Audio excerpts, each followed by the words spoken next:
realizado hoje aqui em São Luís um seminário, na verdade, o segundo seminário de improbidade administrativa e crimes contra a administração pública. Ele é promovido pelo Ministério Público e envolve vários outros órgãos que também estão empenhados nessa questão.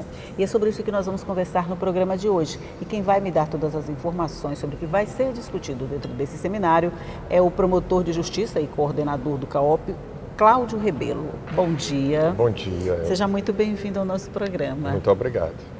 Esse assunto, improbidade administrativa e crimes contra a administração pública, já é bem recorrente dentro do Ministério Público, né? É um assunto que quanto mais se fala, mais tem para falar, é mais ou menos isso? Mais ou menos isso. Infelizmente, na realidade brasileira, nós gostaríamos que não fosse assim. Sim. O ideal é que a gente conseguisse trabalhar outros temas de forma até mais prioritária. Mas, infelizmente, na realidade brasileira, na realidade maranhense, o tema do combate à corrupção, ele acaba se tornando como uma das principais bandeiras de atuação do Ministério Público. Apesar de todo esse tempo que a gente vem falando, a gente no sentido do Ministério Público, imprensa, sociedade, todo mundo de uma forma geral fala sobre corrupção, crimes contra a administração pública. Apesar de tudo isso, a gente já dá para dizer que esses gestores públicos, essas autoridades envolvidas, de alguma forma já têm consciência da gravidade da situação e por conta disso já diminuiu um pouquinho mais? Eu entendo que sim. Entendo que nós tínhamos mais ou menos que uma demanda reprimida. O Estado não sabia ou não queria reprimir e prevenir a corrupção. Com o passar do tempo, isso passou a ser uma atuação forte das diversas instituições de controle do Estado brasileiro. Nós aprendemos a combater, a prevenir a corrupção. E aí começou a aparecer mais. Então, mas aparecer não significa que não existisse antes. Apenas eles não estavam claras e de modo que não havia uma investigação com relação a eles. E por isso pode passar uma sensação de que hoje tenha mais corrupção do que antes. É verdade, sim. Mas entendo eu que isso é meramente uma sensação. E aí, hoje, eu acredito que nós temos menos corrupção do que antes. À medida que se aprimora, vamos dizer assim, os meios de investigação, se descobre muito mais coisas, mas coisas que já existiam, não são novidades, vamos dizer assim. Perfeito. É isso? É isso. E o Ministério Público, de alguma forma, ele já está preparado para esse combate, assim, bem, vamos dizer, efetivo contra a corrupção? Entendo que sim, mas isso é dinâmico.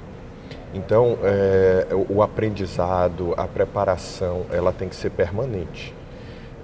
Por isso é que nós investimos tanto em qualificação, em treinamento dos promotores e dos servidores do Ministério Público no combate à corrupção, porque à medida em que nós entendemos o modo de funcionamento de um determinado estilo, método de corrupção, acabam criando um outro método que a gente acaba tendo que também se especializar para combater esse outro método. Então, por isso é que é permanente. Fica um círculo, né? Fica. Um vai na frente, o outro vai atrás, um vai se especializando, o outro se especializa ainda mais. Quem está ganhando essa corrida até agora, promotor?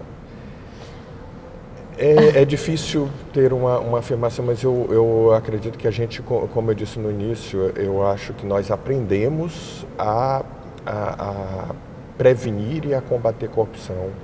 Os órgãos de controle, não só o Ministério Público, mas os órgãos de controle estão cada vez mais especializados, estão investindo tanto em tecnologia. A tecnologia é favorável a nós e nós estamos abraçando essa tecnologia para também combater e prevenir a corrupção. Mas ainda entendo que a corrupção ainda está ganhando. Se eu for te responder objetivamente, eu acho que ainda está ganhando. Mas nós estamos alcançando. Ainda está ganhando, é mesmo assim quando a gente Eu pensa... tenho essa sensação. Quando a gente pensa assim na Lava Jato, nos resultados todos que já se conseguiu até agora, coisas que antes seriam inimagináveis, grandes figurões na cadeia, essa coisa toda. Mesmo assim ainda tem muita coisa a fazer? Tem. Se você imaginar, tudo bem que é uma super estatal, mas se você parar para imaginar que aquilo tudo aconteceu com uma estatal, com um órgão público, verdade, e aí você começa a imaginar os demais órgãos públicos que existem na administração, nas 3 esferas, federal, estadual e municipal. Aí você começa a ter uma ideia de que a coisa é bem maior do que aquilo.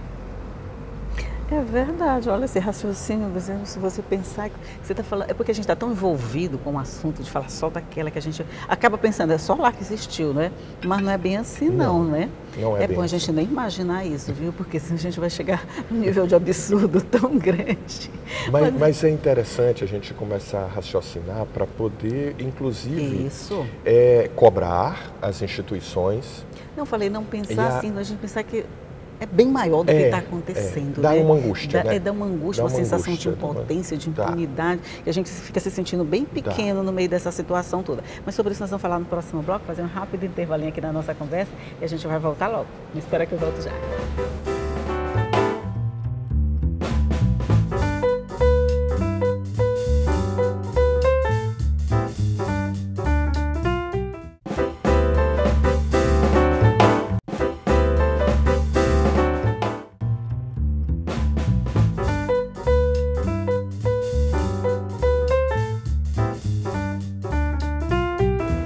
De volta aqui para mais um bloco de conversa sobre improbidade administrativa e corrupção. A gente está falando dessa possibilidade de muitos outros órgãos que a gente pode pensar que é uma realidade, não é uma possibilidade não.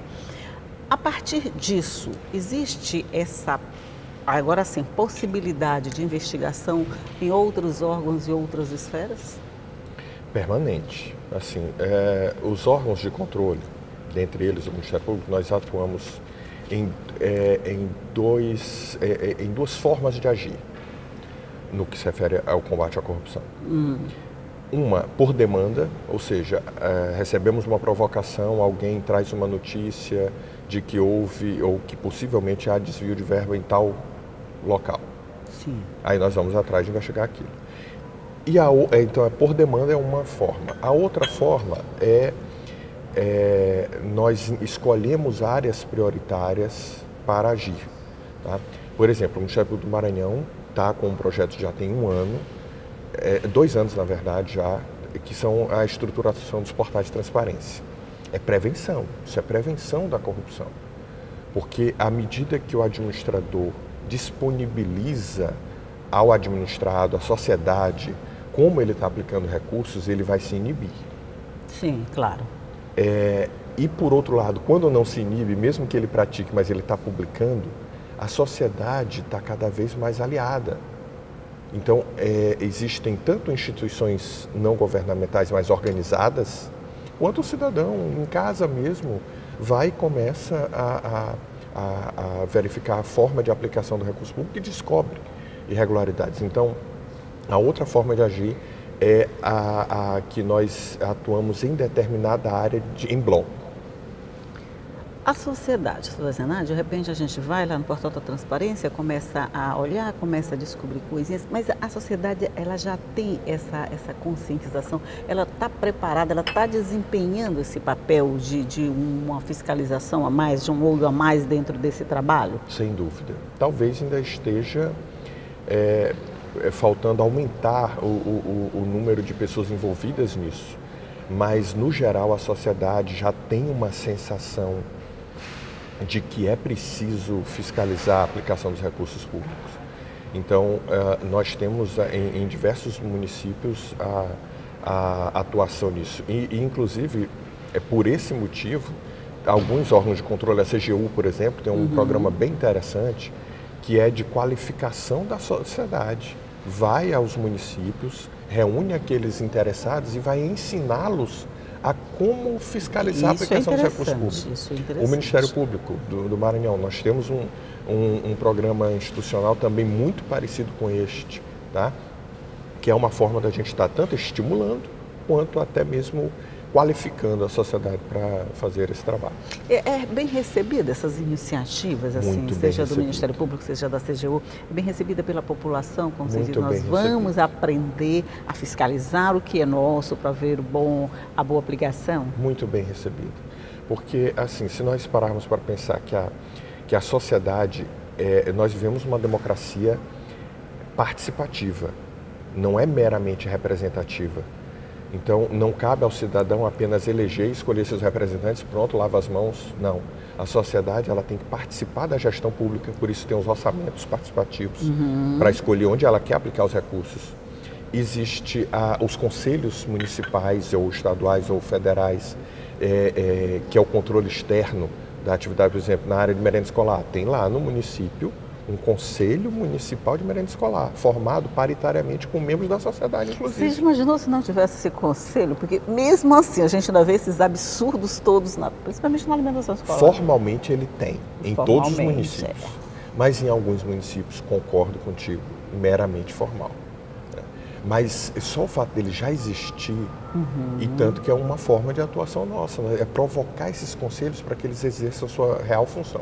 Com certeza, porque só existir não quer dizer nada, não quer dizer nada. Tem que haver essa participação. Por isso que eu pergunto, essa participação popular, se a gente já tem consciência de, porque a gente pode dizer, não, isso não é problema meu, isso é papel do Ministério Público, isso é papel da CGU, eles que vão investigar, eles que vão fazer isso.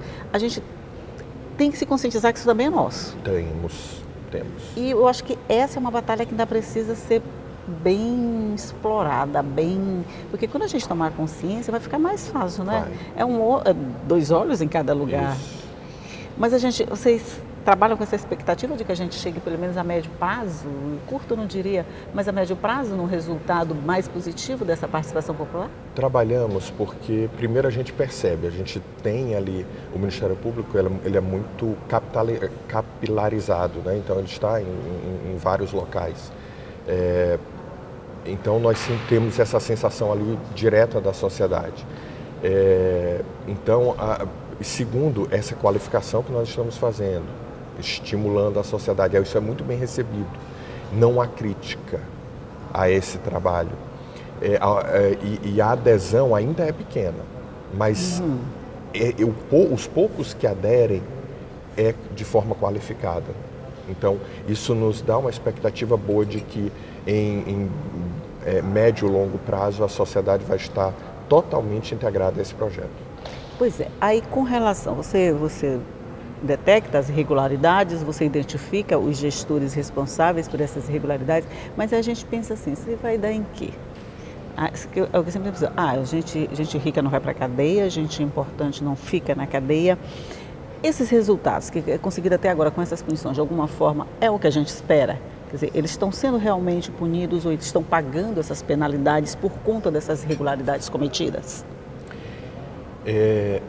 Eu creio que uma coisa recente que a sociedade toda acompanhou, que foi a decisão do Supremo mantendo o entendimento da execução provisória após condenação em segunda instância,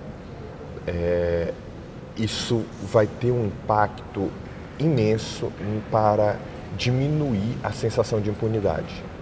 Porque a gente percebe que, Helder, é impressionante como a gente que trabalha com isso, nós ainda vemos fraudes grosseiras, que uma pessoa sem ter qualificação técnica para aquilo percebe. É mesmo. Isso é sinal de quê? Da sensação de impunidade. Essa praga dessa impunidade aqui. Então, eu não preciso, para quê? Deixa. Então, transfere dinheiro mesmo da conta pública para a conta particular, por exemplo. Tranquilamente, como se fosse a coisa mais normal do mundo. Frauda, procedimentos licitatórios, todos os atos de um procedimento licitatório, que é um processo complexo, todos praticados num dia só, isso tudo a gente verifica. Ou então até um ato conclusivo praticado antes do ato inicial.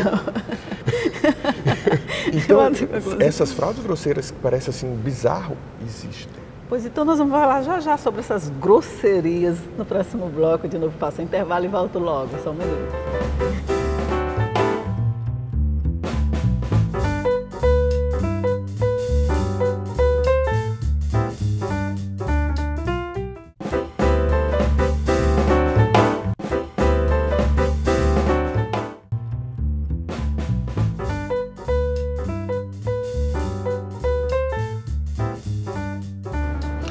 Chegamos aqui ao nosso último bloco de conversa sobre todas essas questões envolvendo a corrupção política, a corrupção, seja lá de que forma for, desde que seja administrativa. Você estava falando nesses erros grosseiros em que a finalização de um processo é feito até antes do início. Mas quando fazem isso, a sensação é essa mesmo, de eu não vou ser pego, ou se eu for, não vai acontecer nada? Como é que vocês detectam essa sensação assim de um gestor que frauda coisa assim, tipo, tirei aqui da conta pública, passo para a minha particular como se fosse uma coisa só, não acontece nada comigo? Eu acho que as duas coisas. O contato que a gente tem com o gestor quando a gente detecta esse tipo de fraude, chama o gestor para ouvi-lo, apresenta ele, e como a gente popularmente chama, mostra que a casa caiu, a gente percebe as duas coisas. Primeiro, a surpresa de ter sido descoberto, porque achava que isso ninguém ia atrás. A surpresa, né? Surpresa. E depois uma certa empáfia até. Não vai dar em nada. Certo. Você descobriu, vai me processar, mas eu vou me defender. Isso. E não vai dar em nada. Essa sensação de eu vou me defender. Quer dizer, você descobriu, ótimo. Mas e aí, o que vai acontecer comigo? E tem acontecido, quer dizer, a gente tem essa resposta de quando se detecta essas irregularidades tão grosseiras? Tem. E aí porque assim, nós temos o direito penal no combate à corrupção ainda é muito incipiente. Ou seja, a gente ainda não tem uma aplicação da forma como deveria ser do direito penal. Como a Lava Jato veio desmistificar isso, nós estamos vendo figurões da política nacional isso, é verdade. Presos ou em vias de ser presos, coisas que a gente não via antes. Mas ainda é tímida essa atuação. Mas tem a lei de improbidade administrativa. Essa, no Maranhão, especificamente trazendo para a nossa realidade, nós começamos a ter sim uma boa aplicação dela. Porque aí ela não porque uma fraude à licitação, que era o exemplo que a gente estava dando, ela tanto implica em crime, artigo 90 da Lei de Licitações, quanto em ato de improbidade administrativa. Nós vamos entrar com duas ações. Com duas ações, certo. A ação penal anda devagar, ainda. Ah, tá, entendi. Mas a ação de improbidade não. Ela anda, tem tido impacto e talvez o impacto mais importante dela é a ineligibilidade. Então, essa toca mais de perto, né? Toca mais de perto, além do bolso. Os impactos financeiros que a lei de improbidade impõe. Então, são dois impactos que pode dar uma sensação para a sociedade que, eu queria era preso, eu queria era que estivesse na cadeia. A gente tem essa sensação de que a cadeia é sempre o melhor remédio. Isso depende. Isso. Tem alguns tipos de criminosos que preferem a cadeia do que o impacto financeiro.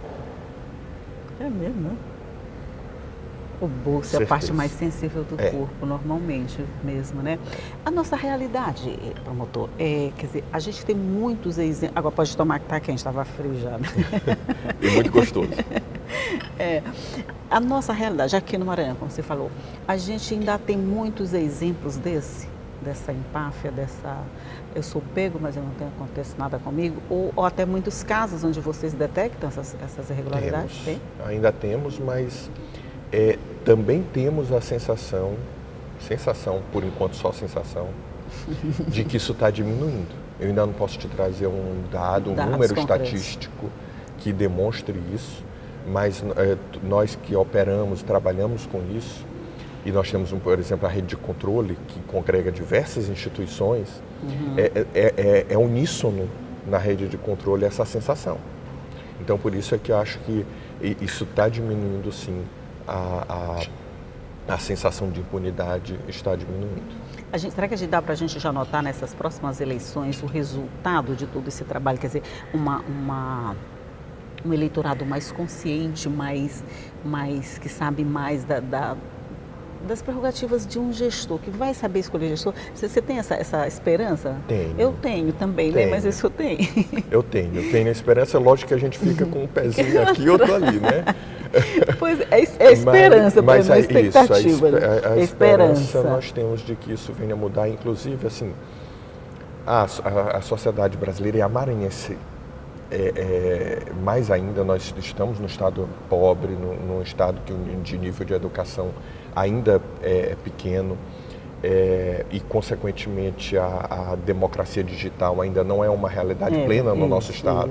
Mas nós já percebemos estados, aplicativos, melhor dizendo, que permitem ao cidadão, pela face, ele vê um político lá no programa de televisão, apresentando as suas propostas. Ele vai, e pelo aplicativo, pelo celular, ele coloca na frente da televisão, pela face, vai aparecer o nome e o número de processos, se ele tem processo e quais processos ele responde. Gente, que maravilha, já isso é bom. Temos aplicativos com relação a isso. Quer dizer, a gente vai saber imediatamente. Ainda não está totalmente democratizado, não tem um acesso amplo e restrito disso pela sociedade, mas são mecanismos que eu tenho esperança que vão ajudar o cidadão, sim, a escolher melhor. Ok, então isso tudo está sendo discutido hoje nesse seminário. Quem está participando desse seminário? Perfeito. Primeiro, quem está organizando. Quem está organizando, vamos lá. Nós temos um movimento já há 3 anos criado no nosso estado, que é o Movimento Maranhão contra a Corrupção. Ele congrega, ele é suprainstitucional, ele congrega diversas instituições, Ministério Público Estadual, Ministério Público de Contas, Poder Judiciário Estadual, a Polícia Civil, a Advocacia Pública, tá? Que é uma instituição extremamente importante no combate à corrupção. Então, essas instituições, nós organizamos esse seminário, já estamos indo para o 3º seminário que vai ocorrer, que ocorre hoje. E vamos ter 3 palestras de pessoas de reconhecida atuação no combate à corrupção. Isso é bom. Então, onde é que está acontecendo? Onde é que vai acontecer? Vai ser no auditório do Fórum do Calhau. Do Calhau. Isso. Então tá, durante todo o dia de hoje vai estar sendo discutido esse assunto, que a gente conversou tanto sobre o assunto, que é tão interessante, quanto mais a gente... Toda vez eu faço isso, toda vez eu boto aqui. A gente vai conversando, tem sempre mais o que conversar, mas essa pauta toda está sendo cumprida durante todo o dia de hoje no Fórum do Calhau, para a gente ver se até a próxima eleição a gente já tem uma conscientização maior, gestores mais responsáveis e todo mundo cumprindo o seu papel para a gente chegar no resultado comum. Exatamente, é mais ou menos isso. É mais ou menos isso. Doutor Cláudio Rebelo, muito obrigada pela sua participação no nosso programa. Obrigado Bom a você. dia para você. Foi um prazer, estamos à disposição. Ok. E você já sabe, tudo isso fica à sua disposição no nosso site. Quiser rever, é só acessar o al.ma.leg.br/tv, que todas essas entrevistas vão estar à sua disposição. É só acessar. Nossas páginas nas redes sociais também. Não esqueça nosso rádio online. Mas eu vou estar aqui todo dia, às 8h30 da manhã, esperando você. Tchau.